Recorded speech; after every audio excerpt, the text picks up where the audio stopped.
Welcome to Your Brain On by Salience Learning. I'm Karen Foster. And I'm Krista Gerhard.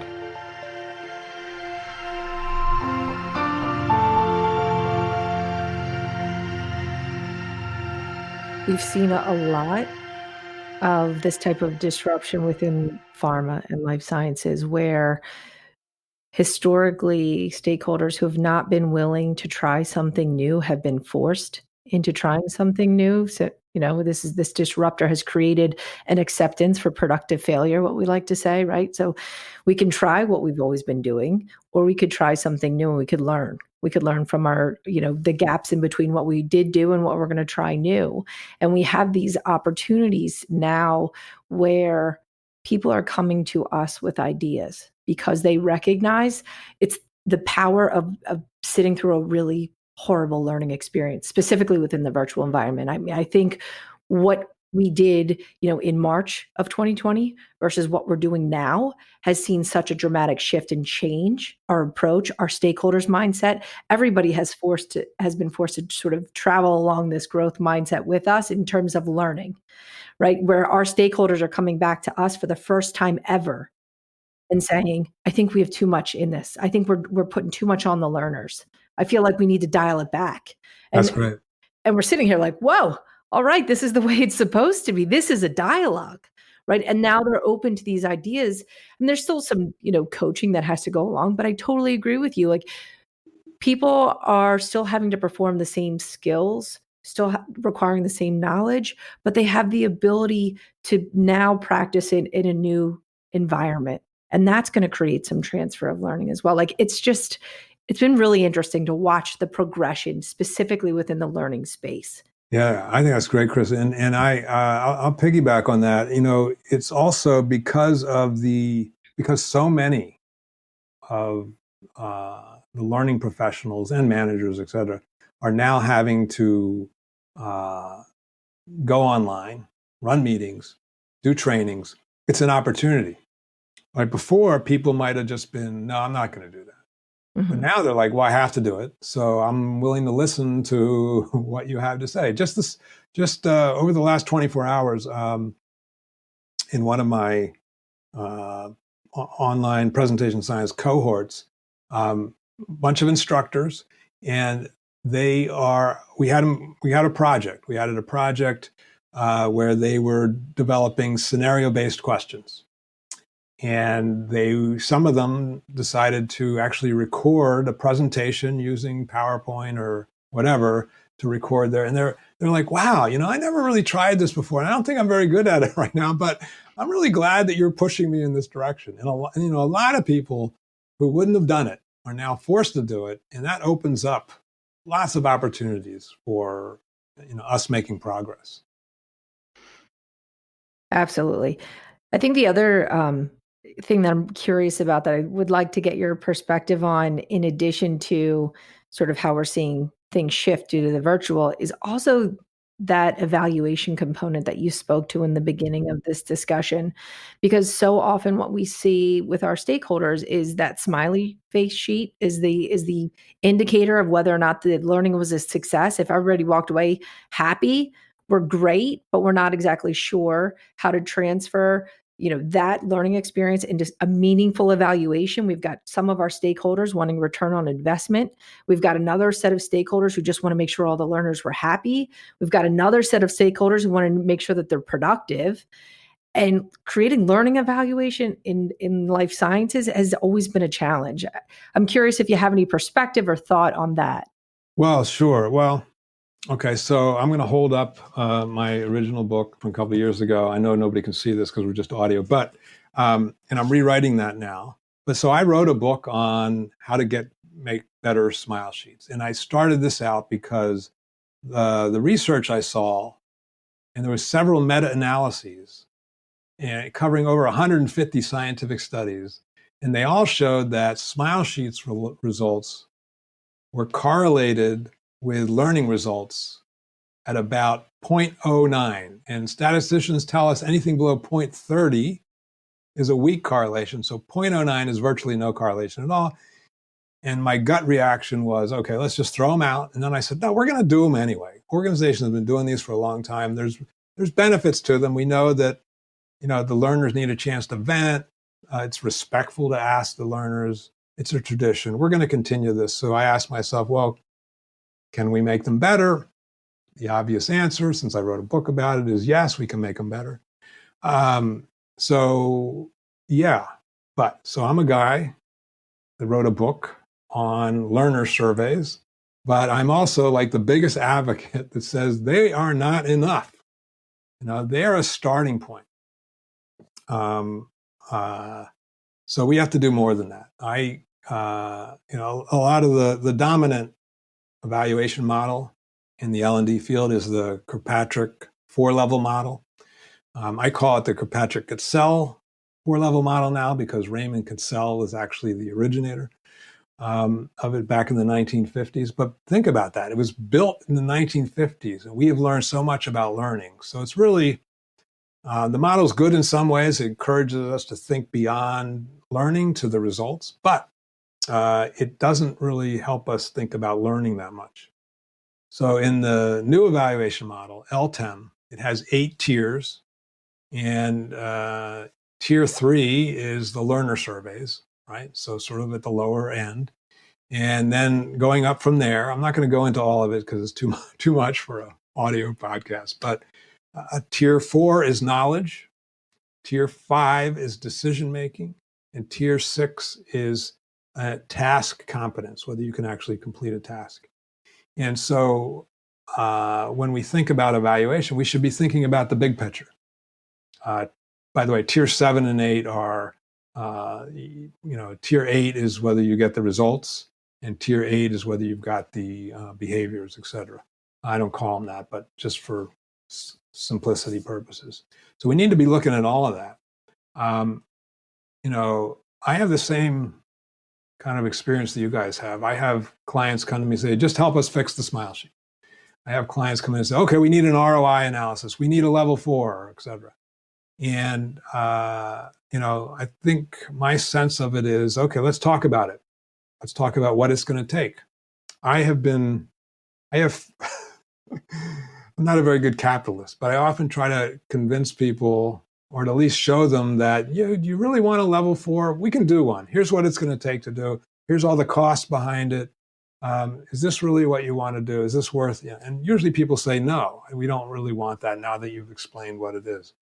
But what's most important is to lay out a map of the options. It's much better to think first, what are our results that we want?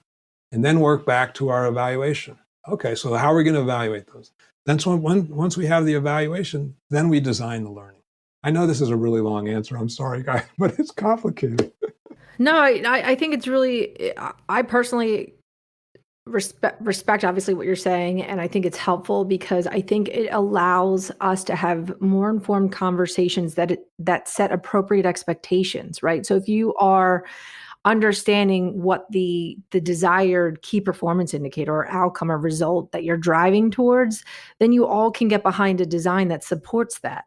And sometimes if we don't do that first, right, we don't ever have those upfront discussions, then we can end up in sort of a spin mode during the design process because we haven't aligned our stakeholders on what the ultimate outcome is. So, while a long answer, still useful and very meaningful, I mean, evaluation's never a short answer. Yeah. Well, but you emphasize something really important is that, all this has to be a conversation, a sense of communal understanding with our stakeholders of what we're all about, what we're aiming for, and what we can do, what we can't do. And if we don't start with that, agreement, then we're going to get burned, right? And our stakeholders are going to be unhappy, and that means we're going to get doubly burned. Very true. Very true. So we'd love to know, just in from your perspective as well, what do you see as sort of the future of learning? Coming out of this pandemic, moving forward, being courageous, being pioneers. What do you really see as the future, and sort of what are your steps that you're taking? I know you're updating your book to be part of that wave of the future. Well, I think it's going to be there's not one future. Okay, so start out with that. There's going to be people that are using research insights as their go-to hypotheses about how to design, but they're going to even do better than that. They're going to also create a good evaluation system so they have the feedback loop so that they can continually improve. So that's like the best and the brightest are going to do that. There's going to be people that sort of do mid-ground, and then there's going to be people who just continue with the traditions and continue to make the same mistakes. And so it's going to be all over the field. I really feel like there's going to be a competitive advantage that organizations can gain by doing the more effective stuff. And, you know, in some sense, if you want your organization to be successful, your people have to be doing as well as they can. And if you want your people to be doing as well as they can, there's a lot of factors that go into that. There's good management, there's good education, there's good recruiting to make sure you bring in the right people, there's organizational culture. But we in L&D can help in some of that, not all of it, but some of it. And so the organizations who are doing best are going to be doing that kind of thing. So in terms of what I'm doing to prepare for the future, I don't know. I mean, what I've tried to do in my work, and I started out with this thought when I started work learning research, it was to bridge the gap between the research side and the practice side. And so, my work is to try to communicate the good stuff. These are the things you should be doing. But I also try to communicate some of the bad stuff, things you should avoid, and there's a whole list of those. I started an organization called the Debunker Club to encourage people to be willing and feel unafraid to share their concerns about things like learning styles or neurolinguistic processing or some other, crazy stuff that we know is probably not working that well.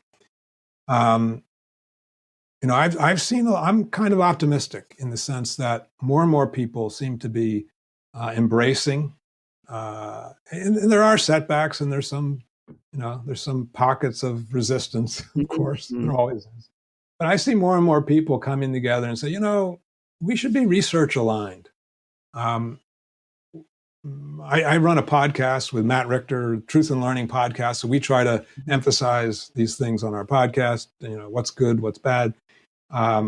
This summer we had a conference, the L&D Conference 2020, and we got, a lot of some of the world's best research to practice folks. Julie Dirksen, Patty Shank, Clark Quinn, Miriam Nealon. I hope I don't forget anybody. Guy Wallace. I was there. And a bunch of other people. And we're using the term now research aligned, because not everybody you're going to invite as a thought leader is going to be research focused. Not everybody can go into not everybody has time to go into the science and compile it. But there's people that are aligned with the research. They might not even know about the research, but they're doing stuff that's aligned with it, or that at least is not doing things that are like completely against it. So what we did was we found research aligned people. And the conference went really well. We were aiming for at least 50 people. We got over 300 people. And the people at the end, they loved the conference. Like 30% said this was by far the best conference that we'd ever been to. And what people told us at the end, some people came to the conference and they were, they were already in this mindset. They wanted to do more things that were research-based, and they liked it. But there were some people that came, they didn't know anything about the research-based, but they heard that, some famous people were coming or whatever. And they came and they go, oh my gosh, this has opened up my world. This is great. I never thought about this. And they're, advocating on LinkedIn, all this stuff is great. But several, a whole bunch of people told us at the end, Matt, Will, we want you to continue this community. So we're now, we're creating a new membership organization called the Learning Development Accelerator. We don't have a website yet. Matt's going to actually show me the first version this afternoon. But we're coming out, Learning Development Accelerator, and we want to have an organization that encourages people to be open to research-based things, to have conversations, but also to focus more on helping our members, the professionals in the field, in all the things that we need to do to be more creative. We want to have a global audience, speaker base, a very diverse group of folks. It's exciting. So that's sort of, that's my next step in trying things out. And by the way, I mentioned some of the things that have been somewhat successful, but I've tried a lot of things that have not been successful. But I just got to keep at it. Well, productive failure, right? I mean, exactly. That's my calling card. Exactly. We're going to put that on my tombstone.